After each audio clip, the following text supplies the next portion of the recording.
Holy shit, man. That was fucking bad fucking ass, dude. Let's call this motherfucker up right the fuck now and see what the fuck is going on in their world, man.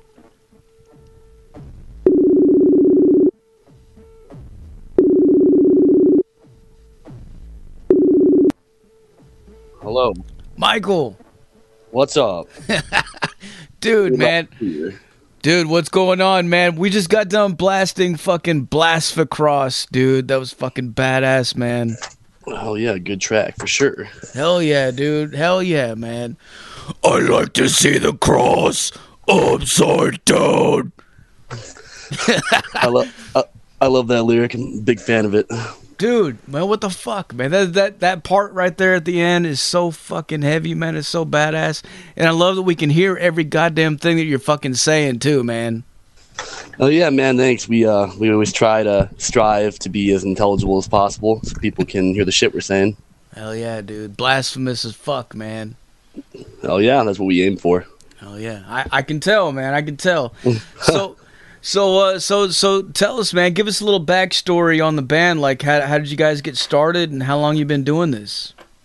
The band has been a thing since like 2010 or 2011 under a different name. I met them playing in my high school band, Devouring Swarm, and then we played a couple of shows together. And around the time, one of the guitarists was leaving, and they asked me to fill in, and been with them almost 10 years come, I think, next December or something like that. Nice. Yeah. So the band name itself, Gutted Christ, man. How did you guys come up with that? Like, is there a story behind that?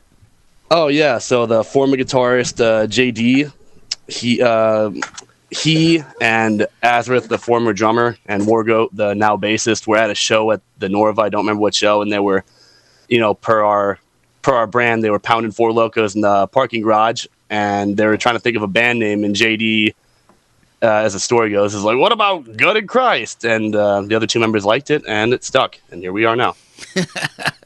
Hell yeah, dude.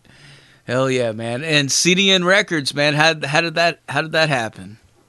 That's actually really funny, because when we were looking for a label to put out the album, I was with Wargoat, and we were looking for a touring van, and we were at the dealership talking about labels, and one of us had mentioned CDN Records, like hitting them up or whatever, and within about a minute, we got an email from them with an offer.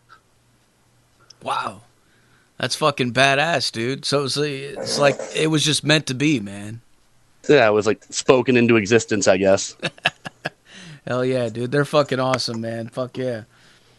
They are good people, good bands. It's great. Hell yeah. So what's the experience been so far, man? I mean, I know you guys just got this new record that just came out, Hail and Kill. It's fucking it's killing it. The experience in terms of what? Just the album? Yeah. Oh, it's been great. We gotten some pretty good reception. We have a bunch of ad campaigns lined up. Unfortunately, as of right now, at this moment, it is not on every streaming platform, except for, I think, Tidal right now for some reason. But the reception's been pretty good. Everyone that's heard it has really enjoyed it, which is really flattering. It's the album that I've put out through all my whole music career that I'm definitely most proud of. Fuck yeah, man. And the album artwork, too, man. I gotta say, man, that's a really cool fucking cover, man. Who did that shit? Like, how did that happen? I was, scrolling through Facebook, as one does, and we were looking for album art for the next album. And this artist from, I think, Indonesia, I can't remember, like somewhere in Southeast Asia, yeah. Rudy Gorging Suicide is his name on Facebook. Check him out. He posted that art, and I showed the other guys, and we figured it was perfect, so we snatched it up from him. Hell yeah, dude. Hell yeah, man. So many fucking bands that I talk to on the show, it's always an artist from Indonesia, and I totally get it, because we have a guy in Indonesia that does artwork for a fucking festival too. So like, yeah, man, I don't know what the fuck those guys are fucking eating or drinking down there, but like it's in their system, man. They're just doing it. Yeah, I was talking to someone about that recently. Like, the revenue generated from those artists has to make up like 5% of like that nation's GDP or something. It's like every metal artist lives in like that region of the world for some reason. Hell yeah, dude. Like, in my mind, I just picture like a whole bunch of motherfuckers like sitting on the fucking beach somewhere down there, just fucking sitting there fucking doodling fucking canvases, fucking, or what, I don't know, whatever they're doing, man, however they're doing it. Yeah, just sketching out dismembered bodies or whatever, sitting on a beach. Yeah. And it's always fucking crazy, morbid fucking shit too, man. It's like, it's always like the most fucking blasphemous fucking thing you can think of, man. Yeah, and like insanely brutal. It's always interesting to see what they come up with. Hell yeah. So for this record, man, like song lyrics and stuff, like what kind of themes are we talking about here on this record, man? Well, death metal, we're not trying to break the mold or anything. So, death, killing, blasphemy. And then there's one track on the album that's about, like just wanting to kill yourself. So pretty straightforward stuff. And then Weeping Savior, I think, is the one like song on the album that actually has decent lyrics, I would say, that aren't just straightforward kill, die death metal lyrics. Fuck yeah, man. So as far as like the recording process, man, can you tell us a little bit about that? Like, did you guys go to a studio to record this, or how did you guys do that? We went to Stephen Miller, a Stephen Miller recording. I've worked with him multiple times throughout the years across multiple bands and multiple albums and releases and whatnot. So I already knew. Fucking shout out to Stephen Miller. He knows his shit. He's a studio wizard. He's very accommodating and easy to work with. And he made it very simple. As I said, very accommodating. And we just knocked it out with them. Very stress and hassle free. Hell yeah, man. Now, as far as like your influences, man, can you tell us like what kind of bands were you growing up listening to? Like, how did your journey start and then end here? Well, no one starts with super heavy, brutal shit, but it's all started, with the classics, Motorhead, Black Sabbath, blah blah blah, and then I found new metal, System of a Down, Korn, and whatnot, and then I found Slayer, and that sent me down a path, and Cannibal Corpse, and onto Immolation, onto Visceral Disgorge and whatnot, and here I am now. I love me some Immolation, Dying Fetus, stuff like that. Oh fuck yeah, man! You know what? There was a part in that song that we just played that actually did kind of remind me of Dying Fetus a little bit, and I was thinking about it. I was like, yeah. Like one of the best compliments we ever got was from our buddy Jeb, the bassist for Crusade. Shout out to Crusade. We played with them, and the second we were done, he was like, "Well, that was fucking killer, man." He's like, "You guys are like a black and dying fetus," and that was like one of the best compliments we ever got. Hell yeah, man! Hell yeah. Well, as far as live shows, man, are you guys playing live? Like, yeah, we play. We try to be strategic about because we don't want to play like every local show or just everything thrown at us. And right now we're focusing on writing the third album. We have a couple songs ready, but we have some shows lined up. We have 2 shows in August. One of them is the end of summer Death Fest in Baltimore by Infinite Terror Promotions, and then August 12th is a fest that I booked with Wargoat. It's the first iteration, and we call it Something Dead in the Water. Nice. Yeah. I also wanted to ask you, where are you guys located, and what's the local scene there like? We are in Virginia Beach, Virginia, which is like the southeast part of Virginia, not very far from North Carolina at all. The ocean's right there, and the scene, I can't complain. Same as every area. It can be fickle. I seen Dehumanized play there back in the day with my high school band opened for them, and Dehumanized is sick. Like, I think one of the best New York bands to ever do it, in my opinion. And they were up there killing it. There's probably like 10, 15 people in the room. But also, like Goat Horror played here not too long ago, and that was a sold out show. So it varies, but you gotta love home. Hell yeah, man! I lived in Laurel or Richmond, Virginia for a while when I was a kid in the early '80s, and then Maryland. And I remember there was a radio station, an FM station called The Underground, out of Baltimore, I believe. And they used to play all kinds of fucking stuff, man, like just all kinds of fucking death metal and thrash metal and stuff, like shit that was not getting played on MTV or anything at that time. But and then we moved away not long after in the early '90s. But I always kind of wondered like what was going to happen with that area over there, because it seemed like there was something growing, and it definitely has. Like, you know, like in the last last couple of decades, it seems like I've talked to a lot of bands and met a lot of people from that area, man.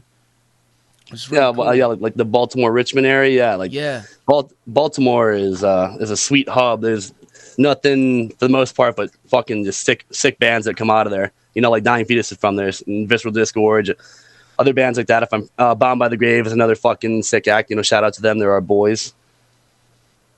Hell yeah, man. Hell yeah. Well, what do you guys got coming up? Like, is there anything you want to announce? Anything special coming up? Okay, yeah. So the end of summer fest in Baltimore, the fest that we're booking, Something Dead in the Water. That's in Chesapeake, Virginia. We got Visceral Disgorge as a headliner. So come out. This is our first fest. You know, we're gonna keep doing it every year and growing it. And then in September, we're going on a tour. I think the 15th or 16th through the 25th. I believe, and we'll be hitting the South and Southwest and Midwest and whatnot. It'll be nice to return out there. So we're doing that, and we're writing for the third album, and I think it's going to shit on the second album as much as I love the second album that we just put out. Hell yeah, dude. Hell yeah. Well, for people out there listening, man, where should they go to support you guys, grab some merch and CDs and shit like that? Well, we got a Bandcamp, guttedchrist.bandcamp.com. You can check us out on Facebook. We got an Instagram. You know, if you want to support us, just check us out, buy some shit, come to a show, you know, come hang with us, get high with us, drink in the parking lot with us, all that fun stuff. Fuck yeah, man. Fuck yeah. Speaking of drinks, man, what's your favorite drink? Oh, that's a toss up. In terms of liquor, it'll either be Captain Morgan and Coke or Sprite and Captain Morgan, which if no one's tried it, try it. Because if you get the right ratio, it tastes like a creamsicle. Or our go-to in the band, our official beverage that we back has always been Four Loko. Like, fucking drink Four Lokos, everyone. Four Loko, what is that, man? Is that a beer? Four Loko, it's an artificially flavored malt liquor drink, and it comes in a tall boy can. Nice. It's they're like 14% alcohol, and you drink one or two of those and you're good, and they're like $4. Hell yeah. Old school, man. So it's like old English or some shit. Well, kind of. It's like you know, just like very fucking sweet fruity drink that gets you fucked up, but it has a fucking harsh alcohol aftertaste sometimes. Hell yeah, man. Hell yeah. Well, as far as all your live shows and things that you guys have done so far, man, is there any crazy, fucked up moments or anything that's happened that sticks out in your mind? In terms of fucked up, I don't know. I can't think of anything fucked up. We've had a lot of, you know, fun memories over the years. I've been doing this almost 10 years with them. We've been on, you know, I don't know how many tours at this point, like 9 or 10 or something like that. So we always come back with interesting stories, and I can't recall every single one off the top of my head, but one that comes to mind is playing the Catacombs in Atlanta, Georgia, which is just this dude's house. It's like a punk DIY venue, and you can just show up and do whatever the fuck you want. Like, is what it seems. It's like there's no law there. You can just drink, do whatever the fuck you want out in the open. People are fighting, people are setting off fireworks, just anything goes there. And we filmed our music video for Blast for Cross there. Hell yeah, dude. Hell yeah. That's fucking awesome, man. Oh, yeah. All right, well, I guess I'm about out of questions for you, man. Is there anything else you want to let the people know? Stay on the lookout. Keep up to date with Gutted Christ on our social medias. Come to a show, say what's up, get some merch, and as we say at the end of every single show, get gutted. Hell yeah, dude. Fuck yeah. Well, before I let you go, can I get you to make us a station tag real quick? Yeah, man, for sure. All right, man. Whenever you're ready, say something like, "This is Gutted Christ, and you're listening to Metal Devastation Radio." Oh, yeah. This is Gutted Christ, and you're listening to Metal Devastation Radio. Fuck yeah, dude. Hey, can you do it in death metal voice, man? Oh, yeah, I can. This is Gutted Christ, and you're listening to Metal Devastation Radio, motherfuckers. Tune in, listen, and love it. That's what I'm fucking talking about, man. Fuck yeah. Dude. Hell yeah. Hell yeah. All right, man. Well, we're going to blast some more Gutted Christ for these motherfuckers so they can go crazy, all right? Oh, yeah, man. Everyone enjoy, and, thanks for having me on, man. Anytime, brother. We'll talk to you later, man. Cheers. Cheers, brother. There you have it, folks. Gutted Christ live on the Zach Moonshine Show with Metal Devastation motherfucking radio. Like I said earlier, put your speakers in your windows. Put them in your front lawns. Put them in your neighbor's driveway. Do whatever you got to do. Make your fucking neighbors fucking hate you, man. If you don't see U-Haul trucks everywhere tomorrow, what the fuck are you even doing, man? Crank it the fuck up.